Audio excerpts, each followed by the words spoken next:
Hello दोस्त, नमस्ते, प्रणाम करते हैं, अपने यूट्यूब पे स्वागत करते हैं। मेरे चैनल का नाम है विद्या गोरखपुर। देखिए, बहुत पुराना हम देवी पचरा गीत लेकर आयल बनी। अगर आप लोग के अच्छा लगी तो ज़्यादा से ज़्यादा आप लोग शेयर करिए, सपोर्ट करिए अपने यार दोस्त में। प्यारा सा कमेंट कर बताना है गीत कैसा है। बहुत पुराना गीत है।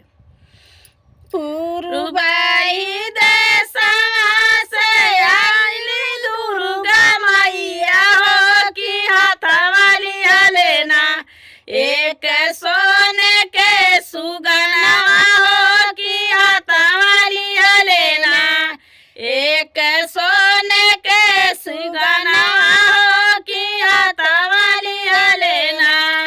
सुगना तपोस मैया सोने के पिजरा हो जंगलवा बिचाना। मैया खेलेली शिकारवा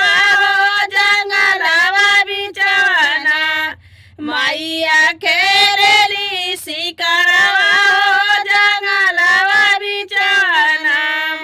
पूर्व देशवा से आइली शीतला मैया हो कि हाथवाली लेना।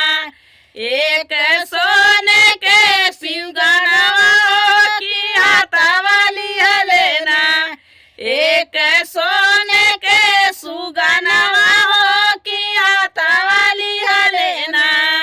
सुगना तपोस मैया सोने के पिजरा हो कि बनावा बिचाना।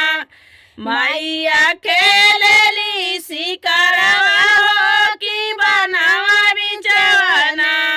मैया खेलेली शिकारवा हो कि बनावा बिचाना। पूर्व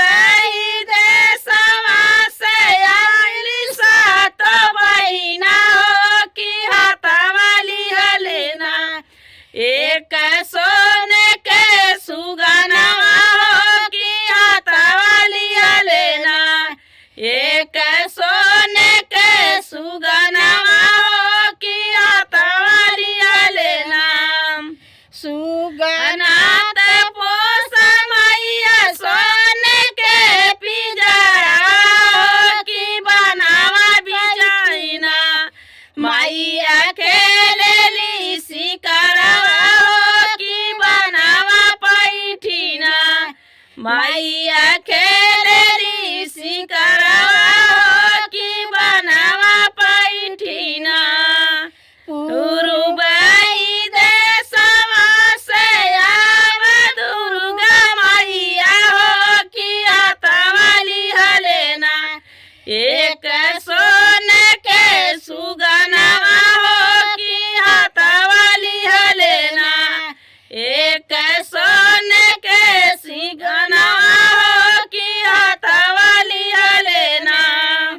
देखिए दोस्त, बहुत पुराना गीत है। अगर आप लोग के पसंद है तो ज़रूर शेयर करिए और कमेंट कर बताना गीत कैसा है।